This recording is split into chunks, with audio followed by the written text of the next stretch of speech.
Yeah, well, it's cool that you got the jerseys up on the wall, and with you being a former NFL quarterback turned tech sales rep, you have a really unique perspective because they say athletes are competitive, and in sales to be successful, it's helpful to be competitive as well. So I'm really looking forward to talking about your journey, making it to the NFL, what that was like, and then of course the world of tech sales that you find yourself in here today. Yeah, awesome. I'm excited. Yeah, Thanks so for why having don't me. you take us back, David? When you were in college, what was the point where you're like, man, I might be good enough to make it to the league? How did that work? That transition work, whether it be draft, free agent, and that process actually getting to a team? Yeah, so I kind of bounced around in college. Out of high school, I committed to UNR.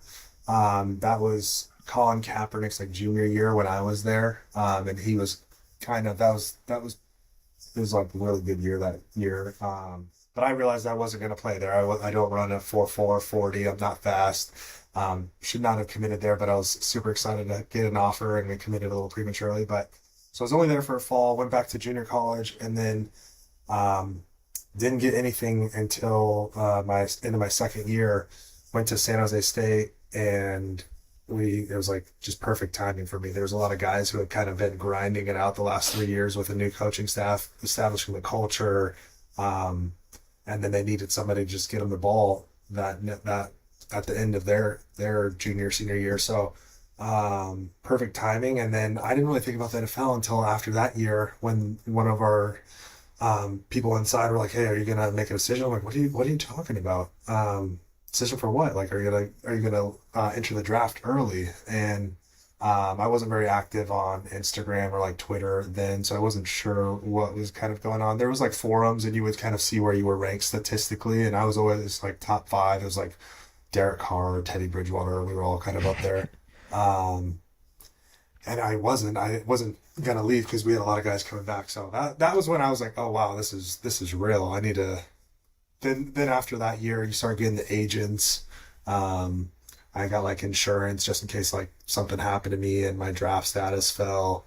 Um, so that was when it became real. But I'd always it was kind of I was fortunate enough to have like a coach that was a mentor and still like a role model mentor of mine, and he always had that in the back of his mind in all of my decisions of where I was going. So it was always kind of obviously a dream for me early on, but that's when it became real. Well, it's an incredible journey, and it's just a testament to your work ethic, making it to that level. I mean, it really is such a big deal going from really that high school level to college and then professional. So I think a lot of people would look at your situation and be like, "Wow, I'm jealous. That's super cool." And I know I've had fun conversations with my friends, thinking, "Man, would I be?" And this isn't in any disrespect, but being like more of a backup quarterback and like being on different teams, like there's less pressure on you, but there is still pressure because if you have to step in, let's say someone's out, you always have to be ready. So, what is Yeah. that perspective of someone that isn't necessarily given the ball, but needs to stay ready? Because I think there's so many parallels to life. How do you embrace that and still stay at the top while being mindful of the quarterback room and just the dynamics of being in the league? Yeah, I think it's hard, especially I don't know what it would be like at like the high school level or the collegiate level, but most guys who've made it to the league were playing their whole life. So for them to then get to the NFL, and this was something I discovered, and most guys go through, it's like you have to learn how to get reps and experience without getting reps or experience. And because there's limited practice reps, you're getting limited game reps, where before that, you were getting in college and high school, you were getting all the reps, you were getting all the game reps. You had so much experience, and like it was easy to learn stuff because you were taking all of that reps. Now it's just a different way of learning. You got to be way more dialed in the meeting room. You have to take reps after practice, before practice, and those reps just have to be way more intentional. Whereas I think when I was a starter, it was like, like, oh, I kind of highlight the plays I want to focus, but then the rest of them, it's like, okay, we'll get, it'll be a rep for the team, but you just every rep matters when you're a backup because you don't get so many. And then you just have to understand what you're there. You're ultimately there to help us win games and help the quarterback room. So understanding the dynamic depending on who the starter is and who the coach is, just how you can add value to the room. And fortunately, like I was around some really cool quarterbacks. I was around some really cool coaches that helped me kind of learn the process and put systems in place to just learn the playbook, get ready every week, and also how to be a good backup and how to support the room in general. And then by doing that, you're putting yourself in the best chance to perform whenever you do get your name called because you don't know. And um, some guys, I always say there's just so many good quarterbacks that never get a chance in the league because they didn't get an opportunity. And then there's some guys who are getting multiple opportunities because they did get a chance. It just you have to, a lot of it is obviously talent, but everybody's pretty talented in the league. But then it's also getting in the right opportunity and the right match in terms of like a coach and your playing style. So, but yeah, it's tough for guys, I think, to be a good quarterback, backup quarterback. It's definitely an art.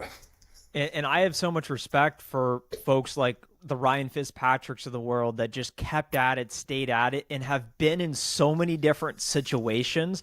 Because I imagine just going to a new team, new system, learning the playbook. I don't think that how hard is that actually when you go from one to, because I know that you were on, you of course can see the Dolphins jersey, you were on the Bears, I believe, the Lions, the Yeah, Jets, some different situations. How tough is it to learn that new playbook? it's once it was hard for me in the beginning because I never really handled the pass protection stuff. So that was a big learning curve for me where like you'll see Brady like they're pointing linebackers and safeties and they're making adjustments. Like some offenses ask the quarterback to do that and some they leave it up to the lineman to do it. So for me in the offense that I was in, I was having to re-mic. I was miking the protection, I was miking in the run game, and that was just a whole another like playbook on top of the passing concepts that you have to understand. It's like there's a whole system before we even snap the ball that I got to make sure everybody's blocking the right guys. That was hard Yeah, for me yeah, because yeah. like and you'll see guys get slowed down if they're ever asked to do that because in college it's just the game's different. We're playing fast. It's like a faster tempo. Defenses are a little bit simpler. The NFL, it's a lot more complicated. So that was hard for me. But once you understand that and you understand concepts and it's all the same. Nobody has like some special play we've never seen before. Yeah, yeah. They call it something different. They might get in a different formation and send like a shift or a motion, but you have a pretty good understanding once you've seen it all and you've been in a good system. And a lot of these coaches have all learned from each other. So depending on like what tree you're in, you probably have some idea of what everybody is running. So it's not too difficult once you get an understanding. It's just like how can I learn it and play fast? How can I not mess this up, mess the code words up? Especially if you are a guy who hasn't been in like one place for a long time, you're going to go to another place. They're going to call this something different, or well, you called it this last year. So you just got to be able to learn fast, and however you got to break it down to do that. That's the key is just being able to simplify everything. I think there's a lot of parallels to that. And let's say tech sales, for example. I know a lot of people listening are interested in that sales angle. So we're going to get to that. But I personally am a Yeah. big NFL fan. And it's just super fascinating to hear your perspective. Because when you start at a new company and you have this complicated new product, you got to apply yourself to learn it and make sure you can get those buzzwords and those terms to execute it at the best of your ability, like you are in those plays, to make sure you're progressing and able to achieve the objectives on offense. So a few more football questions here that I just personally am super curious about. When I played football in high school, you'd get off the bus and you just see a few just killers on the other end where you're just like, man, like I know that guy's going to be a problem. And Yeah. you're standing there hiking the ball, and you've got Ray Lewis on the other side. You've got Khalil Mack over here. You've got all these different pass rushers. And you mentioned the pass rush. If you get it wrong or someone screws up, you're going to potentially get absolutely wrecked. So, what is that like knowing that you're just going up against some just absolute killers on the other side? And any funny stories like that? Because I'm sure you have a lot of painful memories. Yeah, it's I think like I was always that was what I was so nervous about early in my career because even like in college, I mean, you're going up against NFL candidates once you're like in D1, and it's yeah, once you kind of get over getting hit, you can play. I used to always say I need to just get hit once, make sure I'm good, and then we'll keep it going. But like yeah, there's some freaks out there that it's just it will never be fun getting hit from them. And coaches, like good coaches, they kind of understand that. Like if you have a Khalil Mack or any of these freaks, like you're gonna game plan to make sure this person does not ruin our game because they can. Like these defensive ends, if you put them one on one with a tackle, like some of those they're not gonna be able to do it. So making sure that you're sitting double team just there. So my kids are playing. Hey. Oh, It's cool, all buddy. good. Oh, real They're quick. they're a part of the interview. We're always rolling, and we don't edit out. I mean, we're here to tell the truth and be authentic. So I mean, that's what happens when you're working from home. Yeah. He just got a dinosaur he wanted to show me. But That's cool. you don't it doesn't get easier. You just have to be you can't focus on it and you just know like what's I don't know. I got okay with understanding like I might get drilled and that's okay. Like it potentially could get hurt, but probably not. I'll be all right. But I don't know. It doesn't get easier, especially with some of those guys. But like if you have an understanding of the pass concept or whatever play protection, like you can kind of know you're going to be okay. Like this guy's going to have to get through three people to get to me, and if I get the ball off fast enough, he doesn't have a chance. So you game planned around it, but yeah, it doesn't get easier.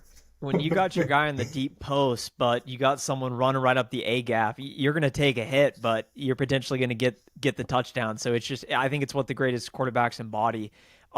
Okay, so one other question I have that there's a parallel to corporate America is because a lot of people go between different companies and they think, hey, the grass is greener over here, or maybe I'm just not in the right situation. To your point, I get drafted to this team. There's just not the right infrastructure to support my skill set.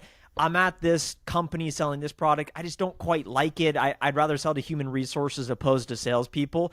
What is that like being on different NFL teams across Miami and New York, Detroit?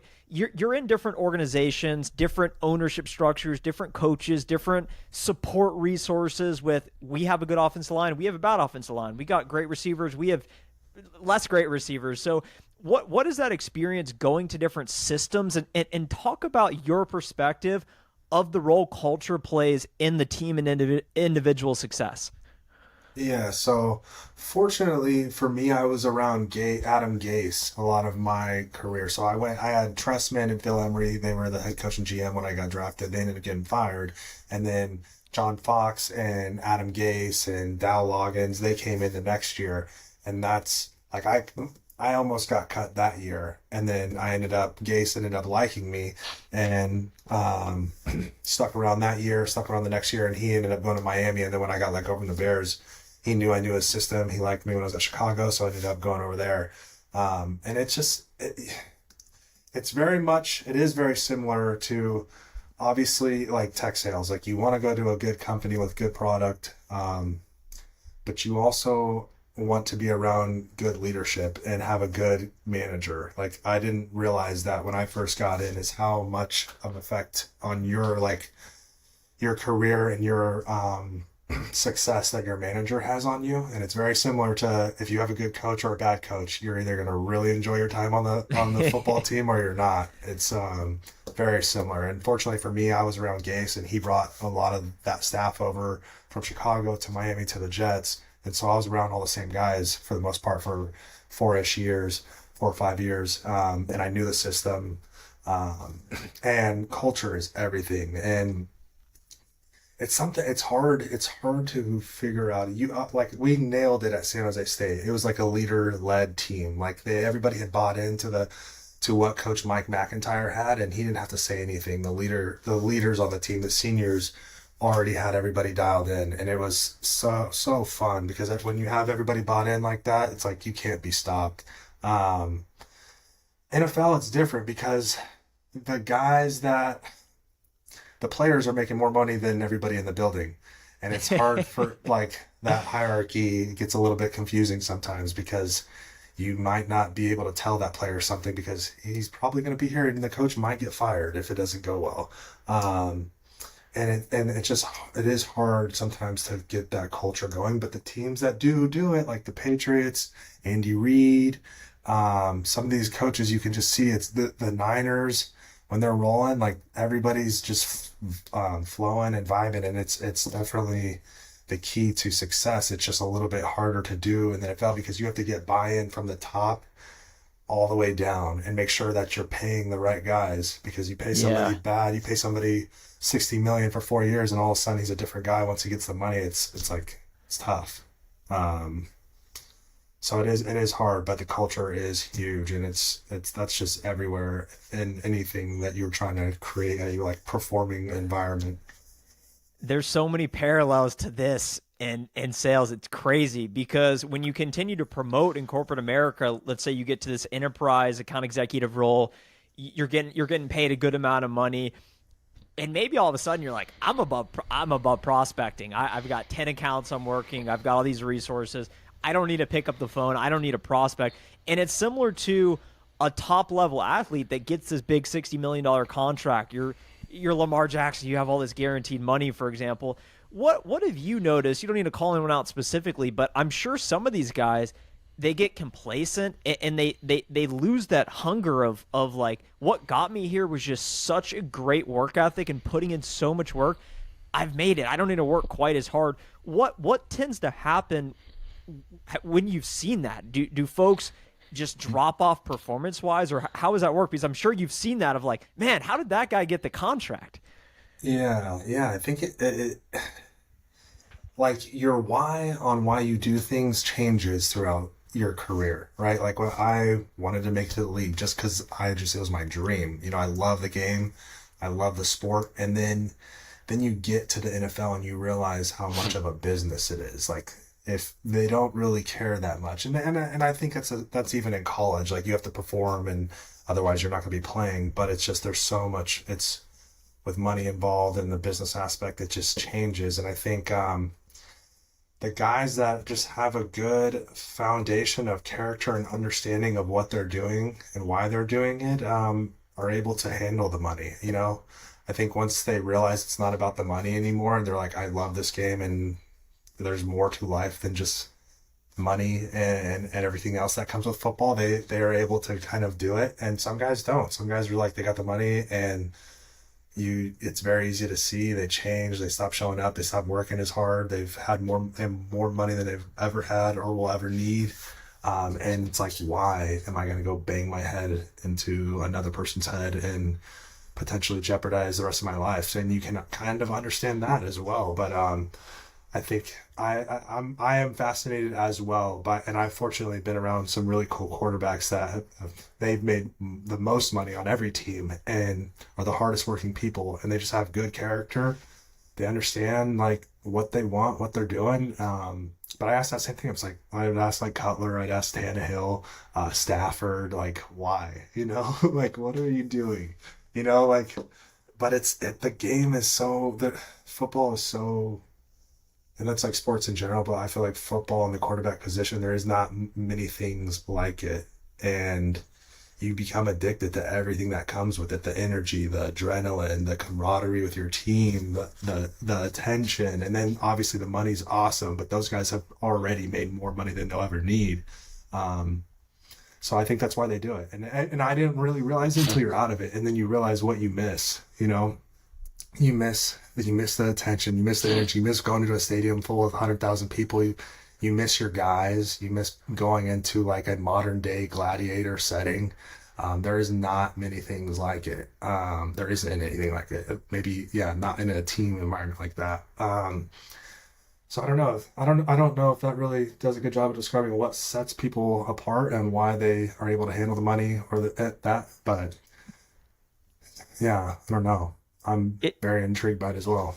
I think it's a natural human experience because I've certainly had quarters in my sales career where I have a great quarter and then maybe start waking up a little bit later or prospecting a little bit less, and all of a sudden you fall off and you say, what happened here? And it's just enjoying the process, to your point. And I was thinking of football players as modern day gladiators as well, so I'm glad you said it. It's just so cool. I mean, there's so few games. Each game is so much importance. There's so many parallels to the sales game. It's crazy, but I'm interested by this a lot more than the sales stuff. I love the show Hard Knocks. I don't know if you've seen it much. It really depicts behind the scenes training camp and these teams bring in all of these players that have aspirations of making it to the league. And they get you emotionally invested in certain players and their stories, and then inevitably they get cut and whatnot. And it speaks to the business of the league. And it's similar to how it is in the real world and in corporate America sales. What have you done for me recently? It's all about performance. Can you talk about that dynamic of just how important it is to not only perform at practice every day, but also those games, because that's when it really counts. But just talk about that dynamic of performance in the league. Yeah, and it is, very similar to sales. And like, what have you done for me lately? Because you get like 24 hours, 48 hours to celebrate your win, and then it's like, okay, well, we're starting to watch tape on the next one, and then you get back into your routine, and it is everybody's job's on the line. You have to perform, and it's like, all right, celebrate your win, but it's like we got it. The ultimate goal is to win a championship, and one game isn't going to do that. So, being able to have that perspective and understand what it takes to continue to show up and keep being that same guy every day that's what the best do. I feel like for me and a lot of high performing guys in football, I was extremely like fear based in my performance for the longest time, and even towards the end of my career, it's like I would need to put the work in order to convince myself that I'm going to be able to go perform on Friday or Saturday. Not like I have an understanding of what it takes to put it in to go. It's like I'm kind of terrified after watching my tape last Friday or Saturday or Sunday, whatever it is, that I'm not going to be able to perform like I did last week unless I prove to myself, and obviously I got to prove to the coaches in order to show up. And it's not, I think it's tough to be that way when you're like kind of a high anxiety person, but that's a lot of high performing individuals. And you want, like, I think I'm becoming more aware of that now being out of the league, but yeah, it's tough. It's a cutthroat business, but people's lives are on the line. Coaches' families are on the line. So it's like, yeah, we won last week, but if we lose the next three, it doesn't matter what you did a month ago. So you just have to understand it's a business, and that's part of the game. Yeah, I don't know. I never had a problem of like showing up every day, and most high performing people usually don't. They kind of have that understanding of what the ultimate goal is. So yeah. I didn't look at the win-loss of some of the seasons, but I know just by the nature of, I think the Jets were actually pretty good the time you were there, and I know the Lions had Stafford, Dolphins. We were bad. Up or down. See, that's what I figured. Just due to the franchises and watching those teams. In sales, it's annual. If you have a bad quarter, you can bounce back, but there becomes a point where you realize, hey, you know what? Maybe I'm not going to be able to hit this quarter. In football, I think it's really interesting, those low-performing teams, they're not really playing for anything anymore. Whenever you get to the point where, okay, clearly we're not a Super Bowl, and if you take a step back in Hard Knocks, I think you can really see that in the spirit of the team if you really know if you're a Super Bowl team or not, because maybe I'm wrong, but I think some teams probably know that they're not a Super Bowl team due to a variety of reasons, and like I don't know how that changes the urgency and the practices and just the structure, but some teams, like for example the Lions one year when they went 0-16, when you're 0-12, you're not going to make the playoffs. I know that people are thinking, all the players, okay, if I show up well on tape, at least I might get an opportunity somewhere else, or maybe this will be it for me. What is that mentality when it's just there's really no hope in sight because it's so hard? How do these teams keep showing up? Because oftentimes these great teams will lose to these underperforming teams that are playing for nothing because I'm sure they're like, these guys aren't good. But what is that mentality like in the locker room, and then also your perspective from a quarterback dealing with that? Yeah, it is tough because I've been on a few of those teams, not like and whatever 10 teams, but I've been on some losing teams, and it is bad because then you realize you're out of the playoffs, and you start, the culture comes into play, like what kind of guys do we really have here? But in the NFL, most guys have an understanding that like you're putting your resume out on tape, so there's going to be like your top tier guys that are locked in a contract, and they're like, I'm not going to break my leg potentially in these last 4 games and ruin next year. You know, there are some of those guys where they start having those conversations, but majority guys are not that, and they are trying to make the team for next year. So like when you're on an O team, like they're gonna think about like, hey, that's how I played with the Dolphins in 2017 we were out of the playoffs. It's week 17. I was potentially going to play earlier, but it ended up not happening. But younger guys get opportunities, and that's it's just opportunities for these other guys to get your resume out there. So you're interviewing for all 31 other teams, and everybody knows that. So it's so hard to get reps and opportunities. So majority of guys who have made it to that level understand that. There are obviously the top guys who are making a boatload of money and are locked into contracts, but like I was never in a multi-year contract, and not a lot of guys are. So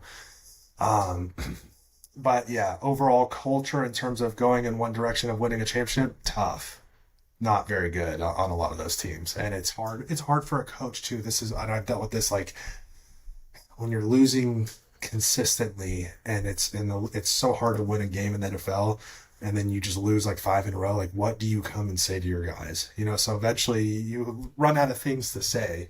Yeah. Because it's probably the same problem it was the last 3 weeks. So you start losing buy-in from the guys because they're like, we don't want to hear this. Like, we're grown men. We understand. We played football for the last 15 years of our lives. We know what's going on. It's just not clicking, whatever it is. So it's a tough environment to be in. But yeah, it's tough. Speaking to the former athletes out there, why did you decide to pursue a career in tech sales after you were done with the league, and what did that transition for you look like? So my brother was in tech sales, and he's my best friend. He was a year and a half younger than me. He was my backup quarterback, and I played against him a few years. But he had joined Zoom, and he'd been in tech sales for the last 5 years. So I was always kind of in tune to what he was doing. I was always in my own lane, really, with football, and I didn't understand exactly what he was doing. But that was my introduction into tech sales. And then when I got cut in 2020. Thought I was in October. It was like right before Halloween. Thought I was going to get signed that year. It ended up not happening. And then had that conversation with my agent where it was like, I haven't heard anything. And I didn't want to go to the CFL. I have 2 kids. At the time, XFL and the USFL I wasn't sure what they were. And I was like kind of ready to move on to this next chapter of my life. But so having my brother in tech sales, there was other athletes and former athletes that I played with that were in tech sales. And I just started networking, just trying to be curious. I learned a little bit like, what's your experience? Are you happy? Do you like it? Potential to make money. I kind of knew what my brother was making. And he had got in pre-IPO with Zoom, and I saw that and I was like, oh my gosh, okay, this is cool. And so then all these conversations just led to opportunities, and I had enough opportunities that were remote, and my son was 6 months at the time, and ended up taking the role of a BDR role. With the networking, I realized, okay, no experience, you need to do the SDR, BDR thing. Nobody's going to give me an AE role right now. So understood that. And I was like, initially it was going to take a year, maybe 6 months to just like figure out what I really wanted to do. But then I was like, I think I'm going to do tech sales, and I probably should get this experience going because I don't want to delay this, whatever timeline I needed to sit and seat as a BDR. So that's how I got with Zoom. The transition itself, just for former athletes, it was tough for me. The identity, just so many things. Like, we could talk for an hour on this. Like, the transition was tough. But how I got into tech sales, that was just my brother and former athletes, and it's been good. But yeah. I respect the process because from the outside looking in, I think that you just bring so much built-in credibility and respect, because if you hop on a Zoom meeting and that person happens to like the NFL, which is probably the majority of men, and I'm sure a lot of women you speak with, they're like, oh my, did you play for my favorite team over there? And it's like instantly you're in. But then, so that's your identity, is like, hey, I'm an NFL quarterback. Like, I've made real money compared to most people. But you have to, I'm sure it's humbling to then say, okay, I'll start at the bottom of the totem pole at this point, like starting basically this entirely new career, this new industry. So I'm sure it's really humbling. And then to your point of that camaraderie is like the locker room effect. I'm sure it's a lot different than showing up to a team meeting Monday morning. It's just like, rather than listen to Adam Gase talk about what we need to do better this week, it's like, David, we need you making more calls. Yeah, I'm in with my BDR manager and a bunch of like 23, 24-year-olds. Yeah. Like, and I need to I stay connected with my BDR manager or previous, but I need to reach out to him and see like what was it like? How was I 2 years ago in these meetings? Because like looking back, I was like I was in a pretty dark place just with that whole identity thing and stuff. It's like I yeah, we do like a role play. It's just like you. And one of the people on my team was like, "You sound sad," and I was like, "Okay, all right." Looking back, I'm like, "Yeah, I probably was. I didn't Uh, change my tone." Like, fortunately, I was able to set meetings, but yeah, it is weird when you've been in, around like just when my normal was just being around high performing individuals. I was fortunately like on a good college team. I was on yeah. okay NFL teams, but I was around some really good quarterbacks, some really good coaches, and just like even the bad teams, like you're just around a different type of individual who is goal oriented and is grinding every day, and for the most part knows what they want to do. And then you come back home and you just don't have those people. And then I'm remote, so I'm kind of learning on my own. Yeah, it's definitely, and then yeah, all of a sudden now I'm not David Fales, the NFL quarterback. I'm David Fales, the BDR, or I like I walked around as the quarterback, and now nobody really is like, what team or what's when are you going to training camp? When are you going to what team are you on? It changes, and yeah, I'm very conscious of not doing the same thing in this next chapter because I kind of started out that way. I was like, all right, what's the goal? Enterprise sales rep. These dudes are making, and they're making, some of these guys are making NFL checks. Like, that's the goal. But I'm just very conscious of not, okay, so let's say I reach the goal and then all of a sudden, now what? And I'm back in the same boat that I am with NFL. Like, I reached the dream. I didn't really dream past the NFL when I was a kid. It was just like, that was it. And I didn't have anything past that. And then I realized, I'm like, oh my gosh, I got 40, 50 years left of my life. Like, what am I going to do? What do I even like? What do I really want with this life? And I don't want to just do the same thing because I would have like an addictive personality and we'll just like start kind of like diving into work all of a sudden. And now I'm going to grind for the next 10 to 15 years and look back and be like, okay, I did what I wanted, but is this really what I wanted? So, a little bit more conscious of just me and what I want and what I like and trying to kind of create some balance. Yeah, man, I know it's really tough for former athletes to make that transition, and I know a lot of high performing Navy SEAL guys talk about that is just losing that Yeah. brotherhood, that camaraderie, and then being back to civilian life. But I know it's a little bit different being in the room with Matt Stafford, and then you're with this 23-year-old BDR that was out the previous weekend, still hungover, and you're just like, oh my Yeah. god, like what is going on here? So, Yeah. final question for you, David. In conclusion, so I think a lot of people, especially in sales, associate themselves with their identity. Hey, I just hit quota. I'm a hot shot, or I missed. I suck. I know you spoke to parts of that, like redefining how you think about your expectations. But what advice would you have for someone out there that's dealing with similar struggles of hey, I thought I was this, but I'm actually not that, and finding just that meaning from within.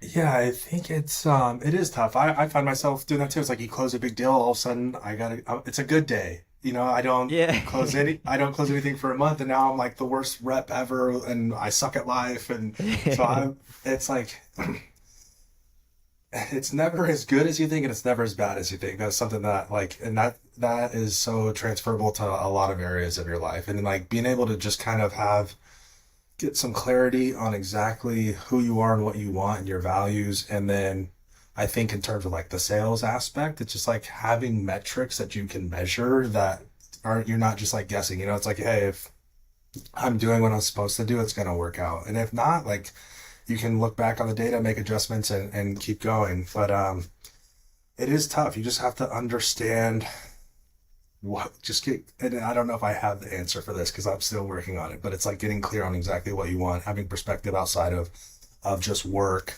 You're more than just being a sales rep. I'm a dad, I'm a brother, I'm a friend, and understanding that the quality of my life is not dependent on whether I close a deal today or this month. So it's tough though, because obviously your goals you want a certain life, or you want a lifestyle, and you want to provide for your family. So it's definitely understanding and it's tough, but just you got to be able to have perspective. And again, it's never as good as you think and it's never as bad as you think. So just kind of figuring out a way where you can be even kill and ride that middle ground, because that's usually when you kind of are in the flow and that grind.